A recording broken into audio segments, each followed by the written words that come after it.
네, 오늘은 갈렙에 대해서 좀 생각을 해보려고 합니다. 갈렙 하면은 늘 짝지어서 생각하는 인물이 있죠. 바로 여호수아와 갈렙, 이렇게 우리 보통 이야기하죠. 우리 갈렙은 그 이스라엘 백성들이 가데스 바네아에서 가나안 땅을 정탐할 때 여호수아와 함께 더불어서 긍정적인 정탐 보고를 했었던 인물로 유명합니다. 그리고 또 마지막에 그 지파별로 땅을 분배받을 때, 기업을 이렇게 분배할 때 이 갈렙이 하나님의 약속의 말씀을 들어서 그 노년의 나이에도 불구하고 헤브론 땅을 용감하게 그렇게 요구했던 인물로 우린 잘 알고 있습니다. 그래서 오늘 이 갈렙에 대한 인물들을 좀 자세하게 살펴보면서 하나님께서 오늘 우리에게 주시는 그런 도전의 말씀들, 또 주시는 말씀들을 좀 이렇게 얻고자 합니다. 먼저 갈렙에 대한 기본적인 정보를 좀 살펴볼 필요가 있을 것 같아요. 갈렙의 이름은요, 담대한, 저돌적인, 또 멍멍이 개, 그런 의미를 가지고 있습니다. 벌써 이름부터 담대하다, 저돌적이다, 뭐 이런 좀 표현이 의미를 담고 있으니까 갈렙의 성격이나 기질을 이름에서도 조금은 이렇게 잘 알 수가 있습니다. 그런데 이 중요한 것은요, 이 갈렙은 소개할 때 성경에서 반드시 이렇게 얘기합니다. 그나스 사람 혹은 그니스 사람 여분네의 아들이다, 이렇게 갈렙을 항상 성경에서 소개합니다. 그나스 사람 혹은 그니스 사람이라는 표현을 통해서 알 수 있는 정보가 어떤 것이냐면, 이 그나스라고 하는 인물은 에서의 장남이었던 엘리바스의 아들입니다. 그것은 창세기나 여러 가지 다른 성경의 부분들을 보면 이 그나스라고 하는 사람이 바로 에서의, 그러니까 손자가 되겠죠. 손자라는 사실을 잘 알 수가 있습니다. 그런데 이 그나스족은 팔레스타인 주변에 거주하고 있었던 에돔 족속의, 그러니까 일부인 족속이었습니다. 그러니까 그나스 사람 여분네의 아들, 이 말을 통해서 우리가 알 수 있는 것은 이 갈렙이라고 하는 사람이 바로 그나스 사람 출신이었다, 혈통적으로 그렇다는 것을 알 수가 있습니다. 그러니까 그나스 사람은 에돔 족속의 일부이다, 이렇게 표현했지요. 그러니까 갈렙은 한마디로 원래부터 유대인이었던 사람이라기보다는 적어도 아버지 정도 때에서는 이렇게 이방인 중에 한 사람으로 여겨졌던 그런 사람이다 하는 것을 알 수가 있습니다. 그러니까 히브리 혈통이 아니라, 순수 히브리 혈통이 아니라 이방인이었던 이 집이 어느 순간 유대인으로 편입이 된 것이다, 우린 이렇게 알 수가 있습니다.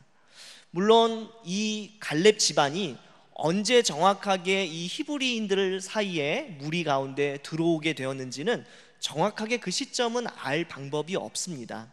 그러나 분명한 것은 그나스 사람 여분네 아들이라고 하는 표현에서 알 수 있는 것은 분명히 이 집안은 분명히 이방인 집안이지만 어느 시점에 유대인 집안 가문으로 이렇게 편입이 된 것이다 하는 것을 우리가 알 수가 있습니다. 당시 이제 출애굽 당시에 이스라엘 민족들만이 나온 것이 아니라 이스라엘 민족들과 더불어서 이집트에 있었던 많은 잡족들, 그러니까 다양한 소수 민족들이에요, 이 잡족들이. 그리고 노예로 있었던 그런 하부 계층의 사람들이 이스라엘 백성들을 따라서 나온 경우가 굉장히 많았습니다. 그리고 이 사람들 중에 상당수가 여호와 하나님을 신앙함으로 나중에 유대인으로 편입이 됩니다. 아마도 이 갈렙의 집안이 이때 이 출애굽 당시에 히브리인들 사이로 이렇게 편입이 되었을 가능성이 높지 않나, 학자들은 그렇게 보고 있습니다.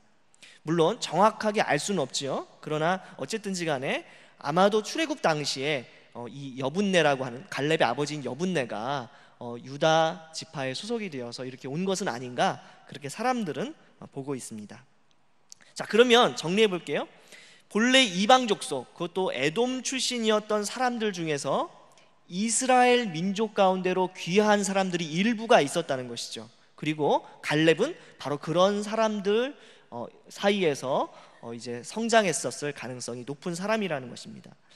한마디로 얘기하면 출신 성분, 혈통으로만 따지면 갈렙은 이스라엘의 주류가 아니라 비주류의 어떤 사람입니다. 갈렙은 출신 성분 혈통으로만 따지면 이스라엘 사람들 가운데 변두리에 있는 사람이었습니다. 중심부에 있는 사람이 아니었어요. 자, 그런데 비주류였고 이스라엘 민족 가운데 주변부에 있었던 그런 이방인 출신이었던 이 갈렙이 어떤 사람이 됩니까? 유다 지파의 지도자가 됩니다. 그래서 가나안 땅을 정탐할 때도 그 대표로, 그죠? 정탐했었던 인물이 되고요. 나중에 정말 보면 가나안 땅을 정복하는 시점에 있어서 이 여분네 아들 갈렙이 많은 지도력과 영향력을 발휘했던 것을 우리는 볼 수가 있습니다. 자, 이것을 통해서 우리는 어떤 것을 좀 깨달을 수가 있습니까? 하나님의 복과 하나님의 은혜는 어떤 사회와 사람들 사이에 중심부에 있는 사람들, 주류에 있는 사람들, 그렇게 좀 나름대로 지위를 갖고 있는 사람들에게만 하나님의 은혜와 또 하나님의 그 복이 전달되는 것이 아니라 하나님은 어떤 위치에 있던, 그죠? 어떤 상황에 있던, 어떤 조건에 있던 하나님께서 원하시는 사람들에게 당신의 복과 은혜를 불어 넣어 주시는구나 하는 것을 우리는 알 수가 있습니다. 특별히 성경의 구약의 인물들을 보면 다 비주류였던, 어떻게 보면 은혜에 소외될 것만 같이 보여졌던 사람들이 오히려 은혜의 중심부 한 복판에 있는 것을 많이 발견하게 되죠. 예를 들어서 사울 어떻습니까? 초대 이스라엘 왕 사울, 가장 이스라엘 지파 중에 가장 작은 지파 출신이었죠. 그 가장 작은 지파 중에서도 가장 작은 가문 사람이었다, 이렇게 사울이 고백합니다. 그런데 그런 그가 하나님 앞에 선택받아서 이스라엘의 초대 왕으로 그렇게 기름 부음을 받는 것을 볼 수가 있습니다. 마찬가지로 다윗 어떻습니까? 다윗도 그 형제들 가운데 막내였습니다. 아무도 거들떠보지 않는 그런 유력한 사람이 아니라 별로 그렇게 사람들이 눈여겨보지 않는 그런 위치의 사람이었습니다. 그런데 하나님께서 이런 다윗을 또 이스라엘의 왕으로 삼아주시죠. 또 예수님의 제자들 어떻습니까? 예수님의 제자들 보면 막 귀족 출신, 막 굉장한 부자, 뭐 이런 사람들이라기보다는 가난한 갈릴리 어부 출신의 사람들이 상당수였습니다. 또 그 당시 죄인으로 취급받았던 세리도 있었습니다. 이런 사람들이 하나님 앞에 부름받아서 변화를 받고 쓰임받아서 정말 하나님 나라의 큰 일꾼으로 사용됐던 것을 볼 수가 있습니다. 우리나라 초기 역사는 어떻습니까? 우리나라 초대교회 역사를 살펴보면 그 처음 예수님을 믿었던 사람들이 그렇게 대단한 분들이 아닙니다. 어떻게 보면 정말 신분이 낮은 사람들, 그죠? 별로 사회적으로 영향력이 없던 분들이었는데 하나님의 은혜로 예수님을 믿게 되어서 이분들이 정말 교회의 기초를 놓는 그런 커다란 그런 일꾼들이 되었던 것을 볼 수가 있습니다. 그렇지 않습니까? 이런 것들을 보면 하나님의 은혜는 꼭 주류에게만, 어떤 사회의 중심부에 있는 그런 사람들에게만 임하는 것이 아니라 소외된 사람들, 주변 언저리에 있는 사람들에게도 얼마든지 하나님의 은혜가 흘러 들어가는구나, 또 하나님은 그런 사람들을 들어서 사용하실 수 있구나 하는 것을 우리가 볼 수 있습니다. 특별히 한국 사회에 요즘 문제가 되고 관심이 있는 그런 이슈가 어떤 것입니까? 젊은이들이 많이 이야기하죠. 이제는 개천에서 용나는 것은 이젠 안 되는 시대가 왔습니다, 이렇게 얘기를 하기도 하고, 정말 이렇게 신분 상승의 그런 일들은 거의 불가능합니다, 이렇게 말을 하기도 합니다. 그래서 흙수저, 금수저 이런 이야기를 하지요. 다시 말하면 낮은 곳에서 높은 곳으로 올라가고 나름대로 열심히 살아봤자 어떤 보람 있는 결과를 얻기가 어렵다, 이렇게 말하면서 절망을 하기도 합니다. 그런데 사회는 설사 그럴지 몰라도 영적인 원리는 어떠합니까? 절대 그렇지 않다는 거예요. 하나님께서 얼마든지 주변 언저리에 있는 그런 무기력한 사람들도 택하셔서 은혜의 중심부로 끌어오실 수가 있고, 이 은혜 받은 사람들이 하나님 나라의 큰 일꾼으로, 주도적인 리더로 그렇게 자리매김할 수 있다. 하나님은 오늘 말씀을 통해서 그렇게 보여주고 계십니다. 또 이렇게 말씀을 드리면 또 어떤 분들은 그래, 좀 요즘 젊은 사람들 패기도 없고 또 너무 이렇게 절망적으로 쉽게 말하고 정말 나름대로 도전하고 이렇게 해야 되는데 너무 쉽게 그렇게 얘기하는 것은 좀 잘못된 일이야, 이렇게 말하면서 또 공감할 수가 있죠. 그러나 또 한편으로 어떤 것을 생각해야 되냐면 이 갈렙이라고 하는 사람이 이방인이었는데 유다 지파의 지도자가 되기까지 하나님께서 물론 역사하셨지만 이스라엘 공동체가 또 어떻게 했다는 말이에요? 이 이방인들을 나의 형제, 그죠? 나의 동역자로 받아들여 줬다는 것도 우리가 함께 생각을 해볼 필요가 있습니다. 그렇죠? 이방인 출신이었지만 하나님 앞에서 충성되게 열심히 온전히 믿음으로 살아가려고 하는 이 갈렙을 유다 지파 사람들이 지도자로 인정했다는 거예요. 이 이스라엘 민족 사람들이 이 이방인 출신이었던 갈렙을 배제하지 않았다는 것을 우리는 동시에 한번 생각해 볼 필요가 있습니다. 그러니까 우린 두 가지 도전을 받을 수 있겠죠. 이 갈렙의 출신 성분을 놓고 보면, 먼저 하나는 하나님의 은혜는 정말 지위의 고하나 또 그 사회의 주류나 비주류나 이런 조건에 국한되지 않는구나.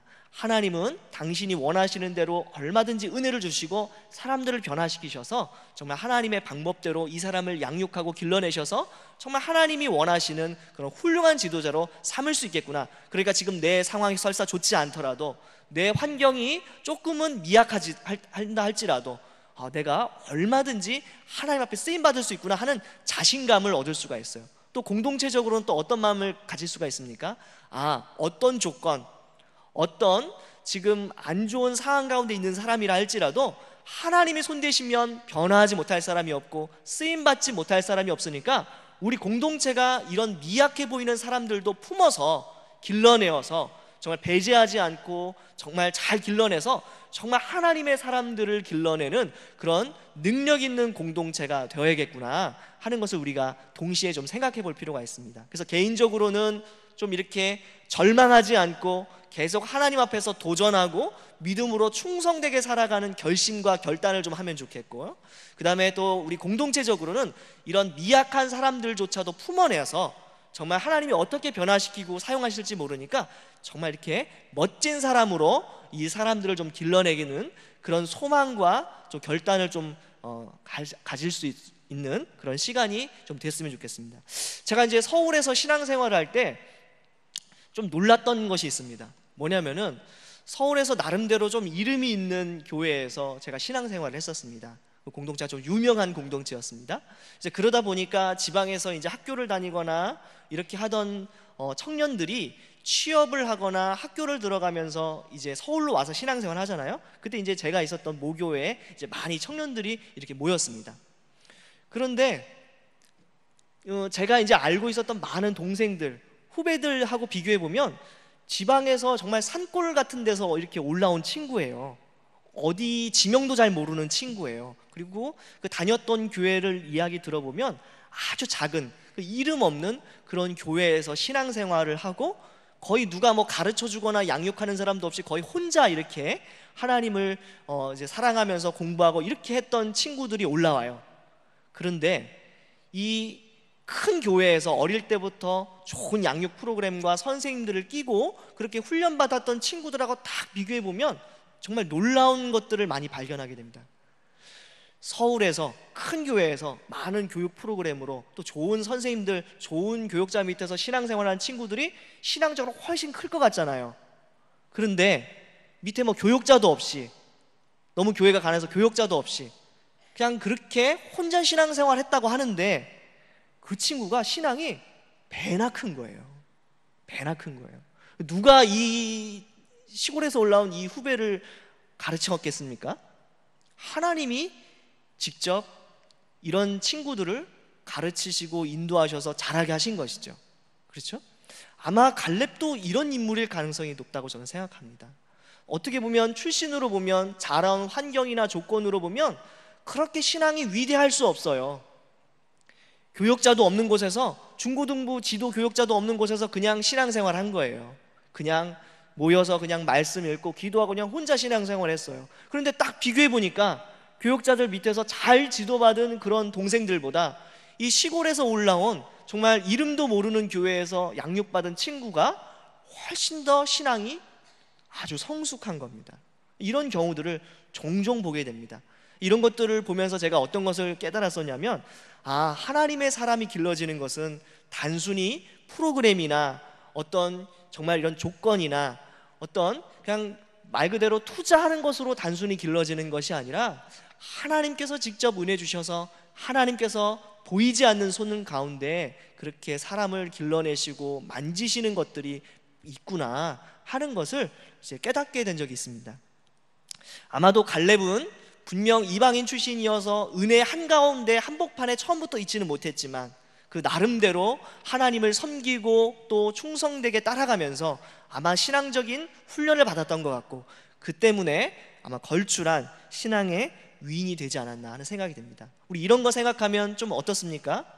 우리의 자녀들, 정말 하나님이 손대셔서 하나님이 만져셔서 정말 하나님이 길러내 주시는 것을 좀 이렇게 간절히 바라고 기도하게 될 것 같습니다. 또 행여 또 내가 자랐던 환경이나 조건이 그렇게 만족스럽지 못하더라도 얼마든지 하나님을 의지하고 또 하나님을 붙잡으면 정말 하나님께서 주시는 은혜와 복들을 통해서 충분히 하나님께서 쓰시는 사람이 될 수 있다는 그런 희망을 좀 가질 수 있을 것 같습니다. 우리 그런 마음으로 사람들을 좀 대하고 내 자신도 보고 또 다른 지체들도 그렇게 양육할 수 있으면 좋겠습니다.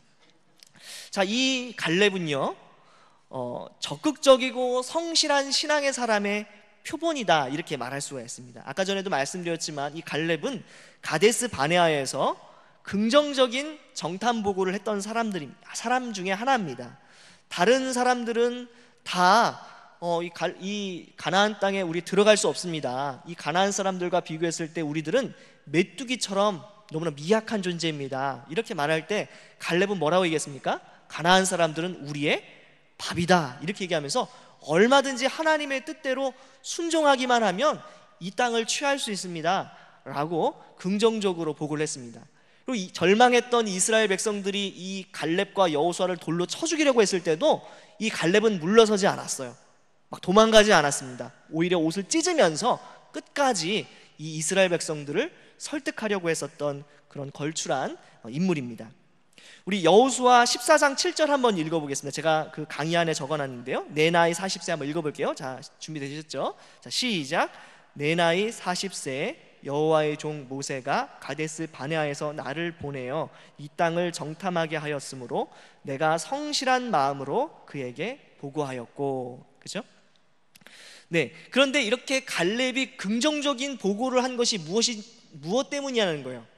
우리 기질적으로 어떤 사람들은 좀 긍정적인 사람이 있죠. 생각을 좀 긍정적으로 하는 사람, 천성이 낙천적인 사람. 그래서 어떤 일을 봐도 허허허허 웃고 막 좋아하고 막 이런 사람이 있죠. 갈렙이 그런 것 때문에 긍정적으로 보고를 했냐는 거예요. 근데 오늘 말씀을 보니까 뭐라고 얘기합니까? 여호수아 14장 7절에 갈렙이 자기가 그렇게 하나님 앞에서 보고했던 그 보고를 어떻게 본인이 고백하고 있냐면, 내 나이 40세 여호와의 종 모세가 가데스 바네아에서 나를 보내어 이 땅을 정탐하게 하였으므로 내가 성실한 마음으로 그에게 보고했다 이렇게 말합니다. 여기서 성실한 마음으로 라는 말을 정확하게 번역하면 나의 마음을 따라 저의 마음을 따라 보고했습니다 이렇게 번역하는 것이 가능합니다. 그러니까 이 말은 무슨 말입니까? 하나님을 믿은 그런 하나님을 믿는 그 신앙을 따라서 자기 마음에 믿고 있는 바를 있는 그대로 가감없이 하나님 앞에서 또 백성들 앞에서 성실하게 보고했다 이런 의미입니다. 그러니까 지금 갈렙의 그 정탐 보고는 단순히 긍정적인 사고 때문에, 낙천적인 어떤 기질 때문에, 성향 때문에 그렇게 보고한 것이 아니라 자기 마음에 있는 그런 하나님에 대한 분명한 믿음 때문에 이렇게 보고를 했다는 것입니다. 또 두 번째는요, 갈렙의 긍정적인 보고는 하나님에 대한 충성 때문이었습니다. 여호수아 14장 8절에 보면 나와 함께 올라갔던 내 형제들은 백성의 간담을 높게 하였으나 나는 내 하나님 여호와께 충성하였으므로 이렇게 말합니다. 그러니까 지금 이 갈렙이 이렇게 보고한 것은 그 마음에 하나님 여호와에 대한 충성이 있었기 때문에 이렇게 보고했다는 것입니다. 하나님에 대한 충성심이 그로 하여금 이 가나안 정탐 보고를 했을 때 긍정적인 시각으로 볼 수 있게 해주었다는 뜻입니다. 자, 그러니까 다른 사람들의 말이나 상황보다 지금 자신의 주권자 되시는 하나님의 말씀을 전적으로 따랐다. 지금 갈렙은 그렇게 이야기하고 고백하고 있는 것입니다. 사실 대다수는 지금 이런 상황에서 부정적으로 생각했죠. 좋지 않게 여겼죠. 하나님의 약속이 이루어지지 않을 것으로 생각했습니다. 그러나 갈렙은 하나님께 충성했기 때문에 하나님의 말씀이 온전히 이루어지리라고 믿고 그런 하나님의 충성에 대한 마음으로 이런 긍정적인 보고를 했다, 그렇게 말합니다. 그래서 오늘 읽었던 성경 본문을 보면 이 갈렙의 이런 신앙을 한마디로 온전하다 이렇게 표현합니다. 우리 14절 한번 읽어보겠습니다. 오늘 여호수아서 14장 14절 한번 같이 읽어볼까요? 헤브론이, 자 읽겠습니다. 자 시작. 헤브론이 그니스 사람 여분네 아들 갈렙의 기업이 되어 오늘까지 이르렀으니 이는 그가 이스라엘의 하나님 여호와를 온전히 쫓았음이라. 그렇죠? 쫓았는데, 여호와 하나님을 쫓았는데 그냥 쫓은 것이 아니라 온전히 쫓았다, 이렇게 갈렙을 평가합니다. 그리고 그렇기 때문에 이 갈렙은 가나안 땅에 들어갈 수 있었고 하나님의 약속하신 기업을 받는 사람이 되었다, 이렇게 이야기하고 있습니다. 근데 이제 보다 보니까 제 눈에 좀 들어왔던 것이 뭐냐면 이 갈렙은 또 한편으로 굉장히 겸손했던 사람이었구나 하는 것도 알게 됩니다. 어떤 거냐면요, 여호수아 14장 8절 보면 나와 함께 올라갔던 내 형제들은 백성의 간담을 높게 하였으나, 이렇게 말해요. 자, 지금 이스라엘 백성이 가나안 땅에 들어가지 못한 결정적인 사건이 바로 이 가데스 바네아 정탐 사건이지요. 이때 10명의 정탐꾼은 부정적으로 보고했습니다.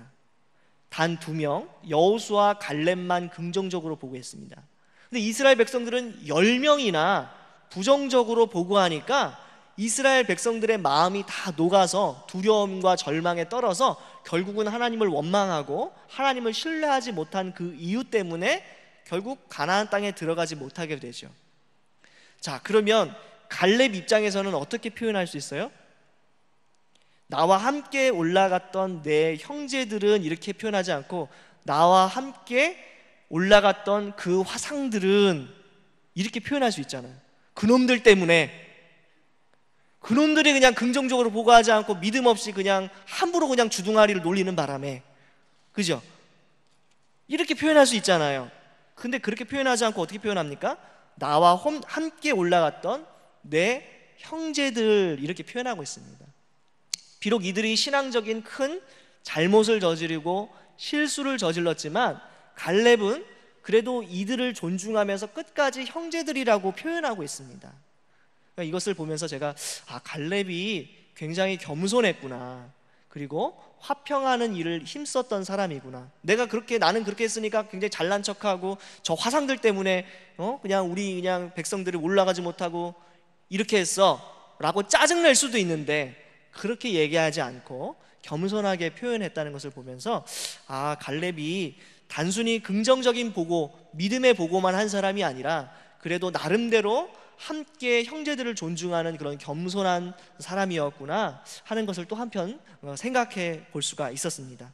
여러분, 우리도 이런 자세 좀 필요한 것 같아요. 그죠? 함께 어떤 일들을 좀 하고 또 실수한 사람들, 잘못한 사람들 그래도 좀 같이 갈 수 있는 그런 여유로운 마음이 좀 있어야 될 것 같아요. 아마 갈렙은 신앙적 열심과 충성스러운 마음, 개인적 열심도 있었지만 그러나 그 열심뿐만 아니라 다른 사람들을 그래도 좀 인내하고 참을 수 있는 그런 여유로움도 동시에 갖고 있었던 그런 균형이 있는 인품을 가진 사람이었구나, 우리 좀 생각해보고 도전받을 수 있을 것 같습니다.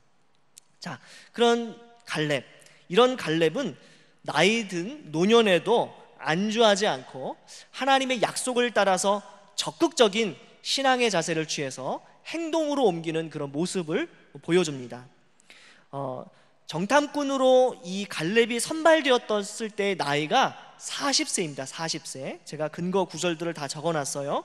여호수아 14장 7절과 민수기 13장 6절을 보면 그때 정탐꾼으로 선발되어서 가나안 땅에 정탐꾼, 유다 지파의 대표로 정탐을 했었던 그때 갈렙 나이가 40세인 것을 알 수가 있습니다. 그리고 가나안 땅에 입성할 때의 나이가 79세입니다. 79세. 그리고 오늘 성경 본문에서 보면은 갈렙의 나이가 85세입니다. 가나안 입성 후에 어느 정도 이제 정복을 조금은 1차적으로 마무리 지었고, 이제 그 지파별로 기업을 분배받는 그 시점이 이제 갈렙의 나이가 85세입니다. 자, 그러면 갈렙이 지금 이 시점에서 여호수아 14장 9절에 보면 그날에 모세가 맹세하여 이르되 내가 내 하나님 여호와께 충성하였은즉 내 발로 밟는 땅은 영원히 너와 내 자손의 기업이 되리라 하였나이다. 그리고 나서 12절에 그날에 여호와께서 말씀하신 이 산지를 지금 내게 주소서. 하나님께서 그 40살 때, 갈렙이 40살 때 그렇게 하셨던 그 약속을 지금 이제 이루어 주십시오. 그러니까 그 기업을 저에게 주십시오. 지금 갈렙이 그렇게 얘기하고 있어요. 그때 나이가 85이에요. 자, 그러면 몇 년이 지났습니까? 45년이 지난 겁니다. 45년. 이 갈렙은요 45년 동안 그 하나님의 말씀을 잊지 않고 붙들고 살아간 것입니다. 45년 동안이요. 여러분, 이게 쉽습니까? 어렵습니까? 진짜 어려운 일이죠. 1년, 2년도 솔직히 어렵잖아요. 그런데 45년 동안이나 이 약속을 붙잡고 있었다. 굉장한 것이죠. 그리고 이 갈렙의 처지를 한번 입장 바꿔서 한번 생각해 보세요. 정탐 보고를 했는데 믿음으로 신실하게 보고했던 사람이 갈렙 말고도 여호수아죠. 여호수아는 어떻게 됐습니까? 지도자가 됐어요. 모세의 뒤를 이어서 지도자가 됐어요. 근데 갈렙은요 별거 없이 그냥 할아버지 됐어요. 그러면 갈렙의 마음에 솔직하게 인간적으로 같이 믿음으로 보고했는데 한 사람은 지도자가 되고 한 사람은 여전히 그냥 일반적인 그런 사람이고, 그럼 그 마음에 어떤 생각이 들겠어요? 똑같이 믿음으로 살았는데 난 뭐야? 하나님이 왜 여호수아만 높여주고 나는 도대체 뭐야 이거? 믿음으로 살아도 별거 없는 거 아니야? 이런 생각할 수 있을까요? 없을까요? 충분히 있겠죠. 모르겠어요. 제가 밴댕이 송알딱지는 모르겠는데 저는 좀 그런 마음이 들더라고요. 여러분들은 아주 인자하셔서 그런 마음이 안 드시나 봐요. 그죠? 저는 막 배가 아플 것 같아요. 한편으로 질투가 날 것 같아요. 그런데 이 갈렙은 그런 이야기 하지 않아요. 그런 서운함을 표현하지 않아요. 갈렙은 그냥 하나님의 말씀을 붙잡고 45년이나 기다려서 하나님 앞에 받은 그 약속을 지금 이제 이루어 달라고 그렇게 간청하고 있습니다. 대단한 사람이죠. 그러니까 이 사람은 사람을 보는 것이 아니라 오직 누구만 보는 거예요? 하나님만 보고 있구나 하는 것을 우리가 알 수가 있습니다. 다른 주변 조건이나 상황이나 이런 것들을 지금 보고 있는 것이 아니라 지금 이 갈렙은 정확하게 하나님께 시선을 고정한 사람입니다. 하나님만 보고 하나님의 약속만 붙드는 사람이죠. 45년 동안 왜 포기하고 싶지 않았겠어요? 그렇죠? 우리 솔직하게 어떤 기도의 제목을 가지고 기도할 때 3, 4년 기도하기도 쉽지 않죠. 45년 동안 간절하게 기도하면서 하나님의 말씀을 따라 순종하는 그런 하나님의 약속을 붙잡은 갈렙이었습니다. 여러분, 그리고 85이면 어떻습니까? 편하게 좀 이제 좀 노후를 보내고 싶은 나이 아니겠어요? 그렇죠? 85이면 그래 뭐 오늘날도 그렇게 나이가 많으신 건 아닐 수 있겠지만 그래도 이전처럼 막 그렇게 막 천방지축으로 그렇게 그런 시기는 아니잖아요. 좀 그래도 상대적으로 편안한 그런 삶을 보내도 될 텐데 이 마지막 때에 이 갈렙은 가장 정말 차지하기 어려운 그 헤브론 땅을 기업으로 하나님 앞에 요청합니다. 자, 상황을 뚫어내는 믿음의 사람 갈렙이 이것에 해당되는 내용인데요. 갈렙이 기업으로 달라고 말한 땅은 헤브론 땅이었습니다.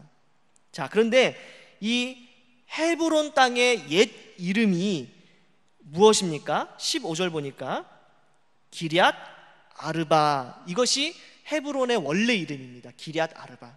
이 기럇 아르바라는 말을 번역하면 아르바의 성읍 이런 뜻이에요. 아르바의 성읍. 근데 이 아르바란 사람이 누구냐면 아낙 사람 가운데 가장 큰 영웅, 용사였던 사람입니다. 가장 아낙 자손 가운데도, 아낙 사람들 가운데서 가장 키가 컸던 사람입니다. 자, 그러면 아낙 자손 네피림 많이 들어보셨죠? 신장이 거구이고, 그죠? 엄청나게 싸움에 능했던, 당대에 용맹했던 이 사람들이 이 아낙 사람들 네피림인데, 이 사람들 가운데서도 영웅, 이 사람들 가운데서 가장 키가 컸던 사람, 용맹한 사람의 성읍이란 뜻이에요. 그러니까 얼마나 건장하고 얼마나 싸움에 능하고 그랬던 사람들이 여기 거주했는지를 아시겠죠. 그 후손들이 있었던 성읍이 바로 이 헤브론입니다. 그리고 나중에 이 헤브론 땅에 대해서 갈렙이 이야기하는 것을 보면은 이 성읍들이 아주 크고 견고했다, 그렇게 이 갈렙이 본인의 입으로 직접 이야기를 합니다. 그래서 12절에 보니까 그 성읍들은 크고 견고할지라도 여호와께서 나와 함께 하시면 내가 여호와께서 말씀하신 대로 그들을 쫓아내리이다, 이렇게 말합니다. 여러분, 전통적으로 이 헤브론은요 정말 그 요새였습니다. 천연 요새예요. 지형 자체가, 헤브론 산지 자체가 아주 적들이 쳐들어오기가 어려운 그런 천연의 요새입니다. 더군다나 큰 성읍이 있었던 곳이고, 더군다나 그곳을 지키고 있었던 사람들은 아주 신체가 건강하고 건장한 그런 아낙 사람들, 그것도 그 아낙 사람 중에서도 용맹한 영웅이라 불려졌던 사람들의 후손이 살고 있었던 곳이었기 때문에 이곳은 그렇게 쉽게 차지할 수 있는 땅이 아닙니다. 그러면 저 같으면 어떻게 할까요? 제가 옛날에 좀 믿음으로 살았는데 하나님 좀 좋은 땅 좀 주세요. 제가 나이도 이제 85인데 제가 또 어떻게 싸웁니까? 하나님, 그래도 제가 믿음으로 충성되게 살았으니까 그래도 하나님 좀 좋은 땅, 저에게 차지하기 좋은 쉬운 땅을 주세요. 이렇게 말하는 것이 인지상정 아닌가요? 그렇지 않나요? 그런데 갈렙이 뭐라고 얘기했습니까? 오히려 이 땅을 저에게 주십시오, 이렇게 얘기했어요. 사실 이 땅은요 지금 이스라엘 백성들에게 어떤 땅이냐면 뜨거운 감자예요. 먹고 싶지 않은 그런 땅이에요. 내가 이런 땅을 기업으로 분배받으면 정말 속된 말로 죽어라 고생할 텐데, 이 땅만큼은 기업으로 안 받으면 좋을 텐데, 이랬던 땅이에요. 아직 정복되지 않은 땅이에요. 그렇죠? 그런데 갈렙이 85살이나 먹은 이 갈렙이 이 땅을 하나님 앞에 달라고 지금 요청하고 있는 것입니다. 그래서 지금 갈렙은 어떻습니까? 믿음이 대단하죠. 근데 이 믿음은 어떤 믿음입니까? 상황에 안주하는 것이 아니라 상황을 뚫어내는 그런 믿음을 갖고 있는 사람입니다. 하나님이 함께 하시기만 하면 어떤 어려운 상황이든지 하나님의 약속대로 그 상황을 뚫어낼 수 있다는 분명한 확신이 이 갈렙에게 있었던 것입니다. 더군다나요, 이 갈렙은 편안함을 추구하지 않고 믿음으로 확장을 시킵니다. 자, 그래서 갈렙이 기럇 아르바를 점령해서 이 원주민인 아낙 사람 셋의 아히만, 달메를 쫓아내고 거대한 도성 헤브론을 세웁니다. 그것이 여호수아 15장 13절에서부터 15절까지 기록되어 있는데, 근데 여기로 끝난 것이 아니에요. 더 대단한 게, 그래서 헤브론 성만 차지한 것이 아니에요. 성경을 계속해서 쭉 여호수아서를 읽어보면 이 갈렙은 어떻게 했느냐, 헤브론만 차지한 것이 아니라 그 인근 지역인 드빌까지 점령을 합니다. 그래서 그 인근 지역까지 믿음의 지경을, 믿음의 영역을 확대하는 그런 업적을 쌓았습니다. 더군다나 이 갈렙이 영역 확대를 위해서 어떻게 하냐면 여호수아 16장 한번 볼까요? 여호수아 16장 16절부터 17절 한번 볼게요. 여호수아서 16장 15장이네요. 죄송합니다. 제가 잘못 적었네요. 15장 16절 17절 한번 볼게요. 갈렙이 말하기를 기랴세벨을 쳐서 그것을 점령하는 자에게는 내가 내 딸 악사를 아내로 주리라 하였더니 갈렙의 아우 그나스의 아들인 온니엘이 그것을 점령함으로 갈렙이 자기 딸 악사를 그에게 아내로 주었더라. 자, 그래서 지금 보니까 지금 이 갈렙이 이 주변 땅을 정복하는 그런 일을 할 때 그냥 자기 혼자만의 힘으로 한 것이 아니라 자기 딸을 지금 어떻게 합니까? 소위 말해서 상품으로 걸어요. 그래서 소위 자기 딸을 상품으로 걸어요. 그래서 용사들로 하여금 막 이렇게 불붙는 마음을 가지고 그 땅을 정복할 수 있도록 막 독려합니다. 그렇게 했던 내용을, 그래서 지혜로운 사람이죠. 아주 지혜로운 사람입니다. 이게 지금 뭘 보여주는 겁니까? 갈렙은 자기 혼자 열심히 했을 뿐만 아니라 정말 좋은 하나님이 주시는 지혜를 가지고 다른 사람들과 협력해서 최대한 정말 효율적으로 이 땅을 정복하는 일을 앞장서서 노력했다 하는 것을 우리는 볼 수가 있습니다. 그냥 자기의 역량, 자기의 힘과 지혜만이 아니라 다른 사람들의 힘을도 활용할 줄 아는 그런 지혜가 특출났던 사람이라는 것을 우리는 알 수가 있습니다. 자, 오늘 갈렙에 대해서 오늘 좀 배웠는데, 좀 오늘 갈렙을 통해서 우리 좀 도전받고 생각해 볼 것들이 좀 여러 가지가 있는 것 같아요. 그렇죠? 일단 첫 번째로, 여러분 어떻습니까? 과거에 신앙의 은혜를 받았던 것에 안주하지 않고 지금 갈렙은 어떻게 하고 있어요? 하나님의 약속을 끝까지 붙들고 계속해서 믿음의 도전을 하고 있습니다. 안주하지 않아요. 그렇죠? 충분히 지금 쉴 만한 상황인데도 쉬지 않아요. 근데 그것은 갈렙이 기질적으로 그냥 혈기가 왕성한 그런 사람이었기 때문에, 낙천적이고 긍정적이었던 적극적인 기질의 사람이었기 때문이 아니라, 성경은 무엇 때문이라고 얘기합니까? 믿음 때문이었다. 여호와 하나님에 대한 충성심 때문이었다. 여호와 하나님을 온전히 따랐기 때문이다. 이렇게 말한다는 거예요. 사실 요즘 어르신들이 젊은이들을 보면서 하시는 그런 안타까운 이야기가 어떤 겁니까? 요즘 젊은 것들은 젊은 애들 같지가 않아, 이런 이야기들을 가끔씩 많이 하시는 것들을 보게 됩니다. 이런 것들을 보면 우리 젊은 사람들이 사실 조금 반성해야 될 것들이 아주 많이 있는 것 같아요. 솔직히 우리 어르신들 세대에 아무것도 없는, 그죠? 정말 밑바닥과 같은 그런 아무것도 없는 그런 상황 속에서 많은 것들을 믿음으로 이루어내셨죠. 좀 이런 것들은 좀 우리가 본받을 필요가 좀 있는 것 같아요. 특별히 저같이 좀 젊은 사람들이 자꾸 이렇게 주변 탓하지 말고, 그죠? 한국 탓하지 말고, 뭐 헬조선 이러면서 한국 탓하지 말고, 그죠?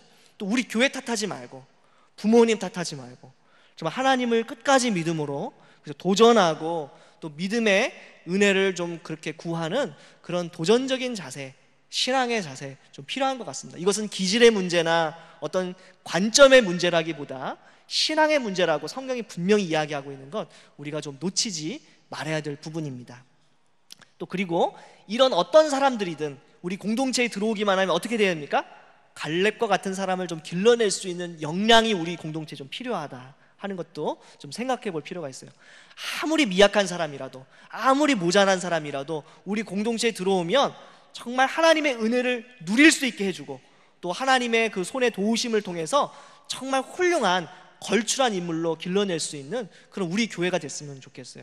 그렇게 하려면 어떻게 합니까? 우리 공동체가 하나님의 말씀을 충성스럽게 따르고 어떤 사람도 배제하지 않고, 그죠? 사랑으로, 믿음으로 좀 양육하는 그런 모습이 좀 필요한 것 같아요. 제가 좀 이것은 좀 자신 있게 말할 수 있는 게 뭐냐면, 여러분 제가 여러 번 설교 시간에 얘기한 적 있는지 모르겠는데, 제가 그렇게 주일학교 때 이렇게 주목받던 사람이 아니었습니다. 제가 굉장히 사고를 많이 쳤던 사람입니다. 사고를 많이 쳤어요. 그리고 교회도 잘 나가지 않고 그랬던 사람인데, 정말 많은 분들의 도움으로 제가 신앙을 갖게 되고 또 이렇게 목회자까지 되었어요. 우리 그런 사람들 많이 보시죠? 많이 보시죠? 얼마나 감사합니까? 우리 공동체에 들어오기만 하면 어떤 미약한 사람도, 어떤 아이들도, 또 어떤 새가족도 우리 공동체에 들어오기만 하면 걸출한 신앙의 위인이 될 수 있도록 우리가 좀 돕고 섬기고 품어낼 수 있었으면 좋겠습니다. 그래서 좀 이 시간 좀 생각해 볼 게, 개인적으로 내가 좀 이렇게 신앙적으로 도전해야 할 일들은 무엇일까? 내가 안주하지 않고 내가 지금 이 나이에, 이 시점에, 지금 이 상황과 조건임에도 불구하고 내가 믿음의 도전을 내가 개인적으로 해야 될 게 있으면 뭘까? 좀 생각해보고 적용했으면 좋겠어요. 여러분, 어떤 도전을 하시고 싶으세요? 내가 지금 하나님께서 원하시는 그런 도전은 무엇일까? 신앙적인 도전, 그죠?